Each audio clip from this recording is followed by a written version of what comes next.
The Reader's Digest in the March 1997 issue pointed out that the IRS seized 3 million paychecks. The IRS seizes houses. They seize bank accounts. Now, obviously, as you already know, that all such seizures are illegal. Since there is no law making anybody liable for tax, no law requiring anybody to pay, how can the government legally seize property? Especially since the due process clause of the Constitution says you can't take anybody's property except pursuant to due process of law, which means a hearing. Now, actually, when the IRS seizes property, they seize property in violation of both federal law and state law. In Title 28, which is called the Code of Civil Procedure, in Title 28, starting at Section 3001, you have what is called the Federal Debt Collection Procedures Act. And in that act, it simply says only U.S. Marshals can seize property, and they need court orders, and they need writs of attachment. And when the IRS seizes property, they seize property in violation of the garnishment laws of every state. Now, let me explain.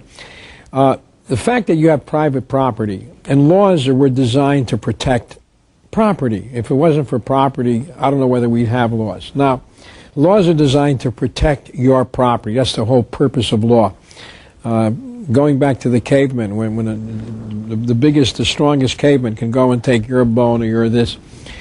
So laws had to be enacted to protect your property, so somebody just can't come and take it from you. However, some people should be legally entitled to your property. They might have injured you, breach a contract. So every state has what we call garnishment laws. It explains how some third party can get to your property. Now, in all of the states that have garnishment laws, they say before any third party, and it doesn't say with the exception of the United States government, before any third party can take your property, they A, have to take you to court, they have to have a court order, and then the court has to issue what is known as a writ of attachment or a writ of garnishment. A writ of garnishment is when they go to a third party who may owe you money, like a bank or an employer. A writ of attachment is when they want to take your car, they want to attach something that you already have, your house. Now, the IRS never has a court order, and they have no writs of garnishment, no writs of attachment. As I explained earlier, all IRS seizures are illegal. Now, all IRS seizures, of course, start off from Section 6331 of the Code, which is shown on page 99.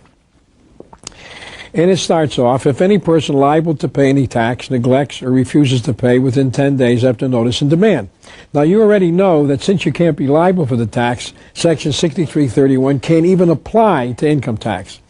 And since I pointed out there is no regulation that allows them to send out a notice and demand, Section 6331 can't even apply. It can only apply to certain taxes for which you're liable. But let's assume it could apply. The first time I saw a notice of levy is when a bank in Hamden, Connecticut got a notice of levy, and they turned over $10,000 to the federal government. Up until that time, I didn't even realize that they could do this. I thought that before they would take my property, they had to have a court order. As a matter of fact, going back years ago when I stopped paying income taxes, people would say to me, well, do you have any money overseas or offshore? And I'd say no. Well, because I didn't think the government can seize your property. I figured I'd have to have a hearing, and at that hearing I'd point out I'm not liable, there's no law.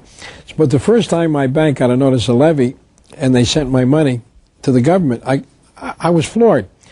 And I called some lawyers, friends of mine. I said, how can they seize property without a court order? And they said, well, the IRS can do it for taxes. I said, well, the due process clause of the Constitution says, well, you can't be deprived of property except for taxes. They said, well, but they can do it. They wouldn't give me any reason for it. Well, so when I got the notice of levy, which is a document that is shown on page 107 of the Federal Mafia, I read the first paragraph. I did something that most people don't do, since I had an Internal Revenue Code. And when I read it, I says, well, I knew it didn't apply to me right off the bat because it could only apply to people for which you're liable. But it said, levy may be made upon the accrued salary or wages of any officer or elected official of the United States, the District of Columbia, or any instrumentality of the United States by serving a notice of levy on the employer, Well, it was obvious that the employer here was the United States. And I said to myself, well, how can a statute having to do with levies, why does it single out a government employer and a particular asset belonging to that employee, rather? Why does it single out a government employee? And I couldn't understand why it was there, but I know nothing is an accident. Why does Section 6331, when it talks about levies, as I said, single out a government employee and only singles out a particular asset that they can take by a notice of levy? And then Section 6331B says the term levy means to seize. And after 20 minutes of struggling with this, as a matter of fact, there were a few people in my living room at the time, and we just couldn't figure it out. And then suddenly a light went on in my head. And the word levy means to seize. Now, the only property the government can seize is property already in its possession, because it already has it. So the government had to prepare a document where it can give to a person, telling that person, look, the money we owe you, we're going to apply against taxes that you owe us, because they can't seize it. Now, a seizure, a levy, is between two people, an IRS agent who takes your car. So there are only two people involved in what is known as a levy. That is a seizure. An IRS agent goes, takes your car, and he gives you a notice of seizure. But a notice of levy, which represents 90% of what the government uses to seize property, they have to go to third parties. They go to banks, insurance companies. They send the bank a notice of levy. Now, what they do is they send the bank a document which the law says only applies to the accrued wages and salary of a government employee. And why does the bank turn it over? Because when the bank gets a notice of levy, here's what it looks like. On the back of the notice of levy, the government presumably writes Section 6331. But they start with paragraph B. They leave off paragraph A. So the banker or the third party would not know that the notice of levy doesn't even apply to the bank. In addition, on the back of the notice of levy, they write surrender of property subject to levy. Now, a levy, as I said, is a seizure where an IRS agent goes and seizes property. When the bank turns over money, it's not turning over money subject to levy. It turns over money subject to a notice of levy. Now, before there can be a levy, the law says a notice of seizure has to be given to the person whose property is being seized. For instance, on page... Let me get that. Okay, on page 114 of the Federal Mafia, you will see a notice of seizure. In Section 6502 of the Internal Revenue Code says the date on which a levy on property or rights to property is made shall be the date on which a notice of seizure is given. So there is no levy unless a notice of seizure is given. Now, when an IRS agent goes to the bank, he doesn't seize the property. He doesn't give them a notice of seizure. He gives them a notice of levy, and then the bank may write out a check. So this is not a levy. So, on the back of the notice of levy, where it says what can happen to people who don't respond to a levy, it says any person who fails to or refuses to surrender any property subject to levy, the only persons in possession of property subject to levy are IRS agents. So, the penalties that are on the back of a notice of levy really only apply to IRS agents who may seize a car and not give it to the government. So they are required to give the property that they seize to the government. So let me tell you what the government does. The government has prepared a document which it sends out to banks, insurance companies, and third parties. They leave off the document that portion of the law that might explain that this document doesn't apply to the situation, and then they put on the back of the notice provisions of the law that can't apply to third parties, only to IRS agents. In other words, a notice of levy is a totally fraudulent document for which any IRS agent who sends it out should be arrested for mail fraud. Now, what do you do about it? I'll show you how to stop and prevent notices of levy. Suppose your bank gets a notice of levy. Now, if you look at Section 6331, it says, if any person liable to pay any tax neglects or refuses to pay after 10 days, the secretary shall send out a notice.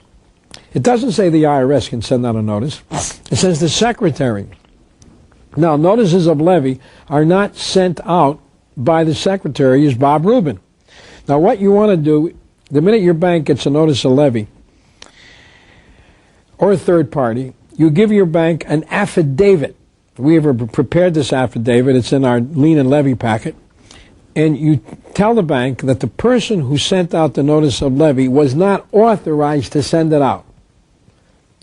You give them an affidavit saying, and then you, with another letter we prepare, where the bank, you ask the bank to write to the IRS agent who sent it and ask him for his delegation of authority from the secretary to him to send out the notice of levy, because you can point out to the bank, it says the secretary shall send out a notice of levy. It doesn't say the IRS. It doesn't say any particular agent. And you give the bank your sworn affidavit. Now the bank has a fiduciary obligation to treat your affidavit seriously. So the IRS uses a notice of levy to seize property from banks, insurance companies, brokerage firms. And you'll get a copy of the notice of levy. The first thing you do is you give the bank or the third party an affidavit. You say, be acknowledged that I, the undersigned, being of legal age, and you say revenue officer so-and-so, whoever signed the notice of levy, was never authorized by the Secretary of the Treasurer, pursuant to 26 U.S.C. 6331, to send out such a notice. Now, when you give them that affidavit, that's a sworn affidavit. Now, a sworn statement takes precedent over an unsworn statement. The notice of levy is not sworn to. Now, the bank is duty-bound. You also give the bank a letter pointing out that I'm writing in connection with the above notice of levy you received from revenue agent. Put his name in. I have enclosed with this letter my affidavit attesting to the fact that revenue officer so-and-so is without delegated authority to send out such a notice. Attached to my affidavit is Internal Revenue Code Section 6331, the code section pursuant to which the notice was sent. As you can see, it only says that it shall be the lawful for the secretary to collect such tax. And you're pointing out that you didn't get the notice of levy from the secretary.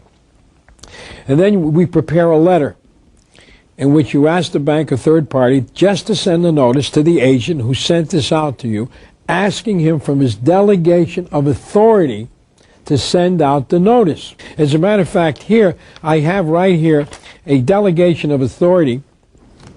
Here's a delegation of authority that special agents have. And you can see special agents are authorized to seize property used in violation of internal revenue laws. In other words, the only delegation of authority that an IRS agent has is to seize a still, to seize something used in violation of law. As I said, they can seize a still, but they can't seize money in payment of taxes. Before they can seize your money in payment of taxes, they got to take you to court.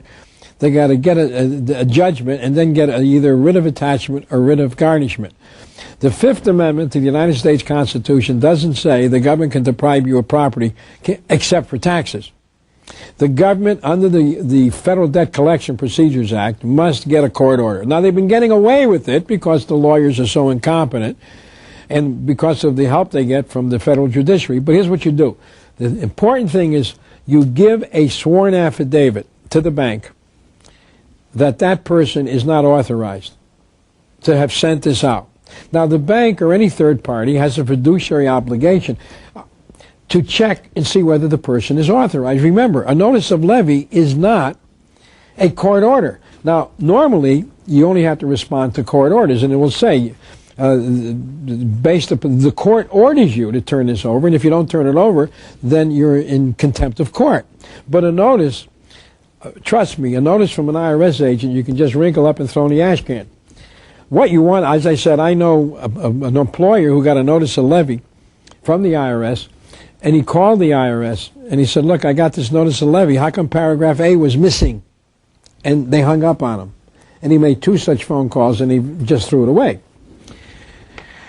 Now, if the bank turns over the money, or if the third party turns over the money without a court order, and without sending that letter, without establishing whether or not the person is authorized, you sue the bank.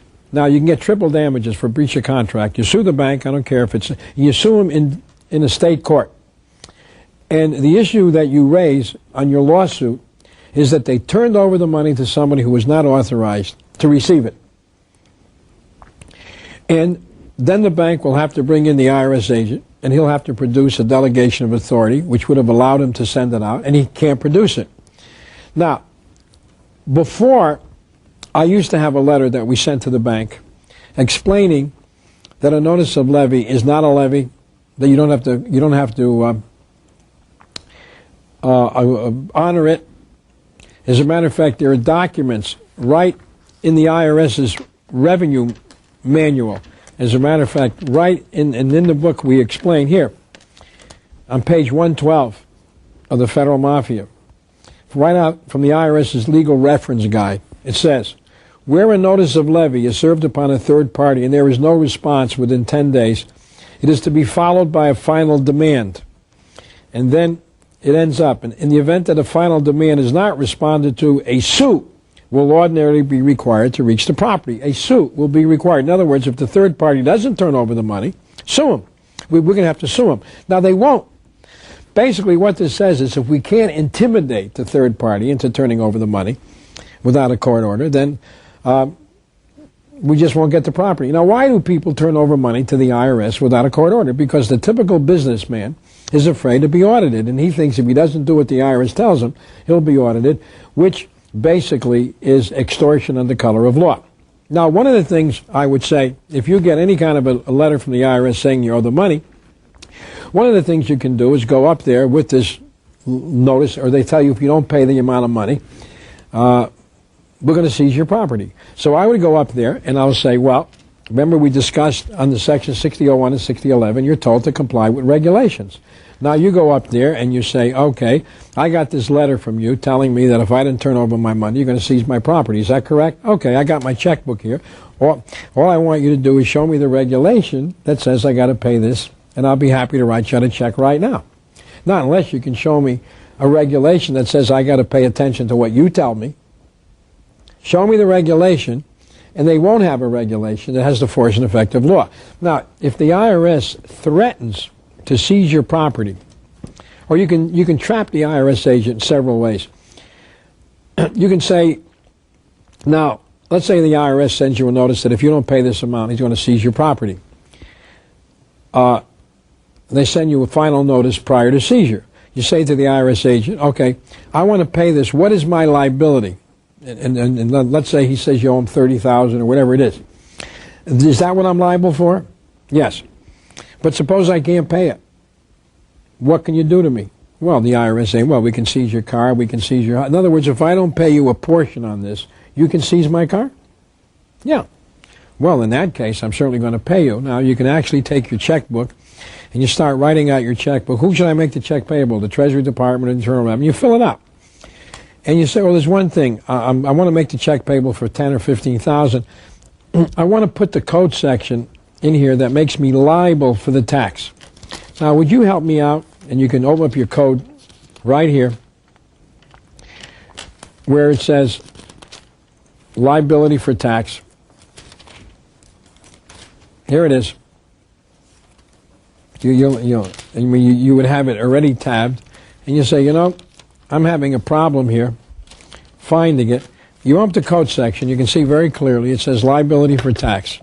Then you say, you tell me the code section. You just said I was liable for this tax, and if I didn't pay it, you're going to seize my property. Well, I'm going to pay you. Just tell me the code section that makes me liable. There, he won't find it. So then you can say, then what do you mean you don't? If you just told me I was liable, I got it on tape. You told me I was liable, and if I didn't pay you a tax for which you were going to seize my car? Bring your manager in here. Maybe he knows the code section. Call Washington. Maybe they know the code section.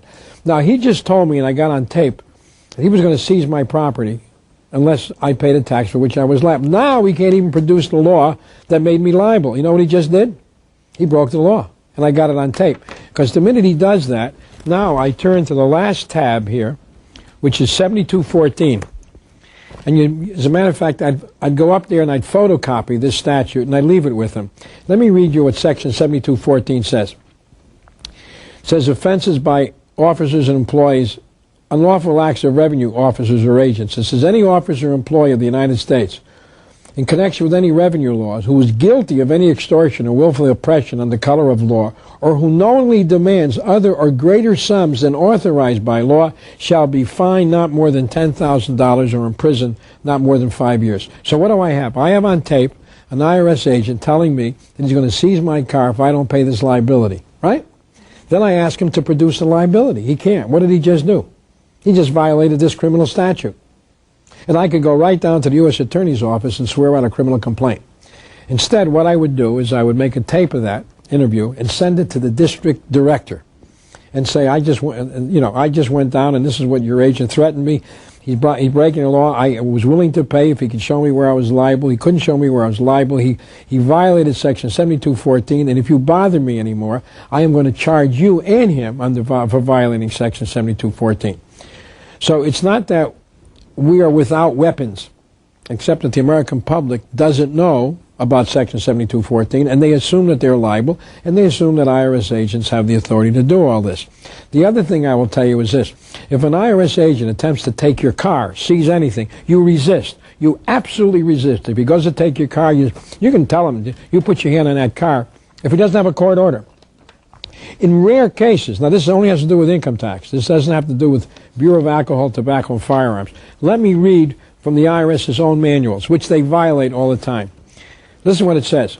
This is from the IRS's own legal reference guide. It's paragraph 332. It says, during the course of administratively collecting a tax, an occasion may arise where service of a levy or notice of levy is not adequate to seize property. Listen to this. Listen to this. However, it cannot be emphasized too strongly that constitutional guarantees and individual rights must not be violated. Property should not be forcibly removed from the person of a taxpayer. So if they try to take your car and you shove them away, they cannot use force to take your car. Such conduct may leave a revenue officer open to an action in trespass, assault and battery, and conversion. Okay? It says, if there is reason to suspect a failure to honor a levy or an interference, the matter should be returned for legal action against the offending party. Let me tell you how the IRS wants to seize your car. The IRS wants to go up, ring your doorbell, say, look, we're taking your car. Now, what they actually do many times is they stop and they stop at the sheriff's office or the police station, and they say, look, I have a guy here, I have this notice of seizure I got to serve, and we think there's a problem here. Now, the policeman or the sheriff, he wants to stay on a good side of the IRS too. And he thinks what he has is something like a court order. He doesn't. Now, if it was a legal document, he would have an FBI agent, a U.S. Marshal, but he knows he doesn't. So he cons the local police and the local sheriff into accompanying him. Now they'll ring your doorbell. Now the person comes to the door and the IRS agent says, I have a notice of seizure for your car. And the person sees a policeman there and he's afraid to do anything. So he doesn't do anything. And he doesn't resist. The person says, give me the keys. And many times they'll actually give him the keys, or they'll call a tow truck, and they'll take the car away. And the IRS agent can then claim, well, this was an administrative levy. I mean, we didn't use any force. We just told the guy we're going to take his car, and we took his car. In a situation like that, if he shows up with the police, you ask the police, what are you doing here? Did I violate any local statute? What are you doing here? And do you usually go enforce federal law?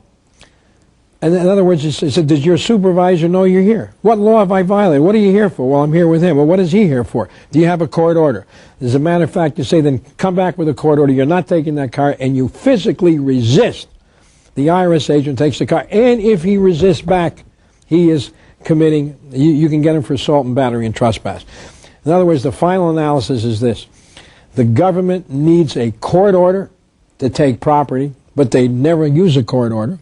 What they do is they rely on the duplicity and the malfeasance of lawyers to turn over money without court orders, and they rely on the ignorance of the public who think that IRS agents are operating legally. But in any given community, if anybody called the sheriff, and if the sheriff made one call to the IRS in that community saying, look, if anybody from your office comes down here and attempts to seize any property and they can't produce a delegation of authority from the secretary, I'm going to arrest that person for illegal conversion and extortion, and that would stop all IRS seizures in any given county.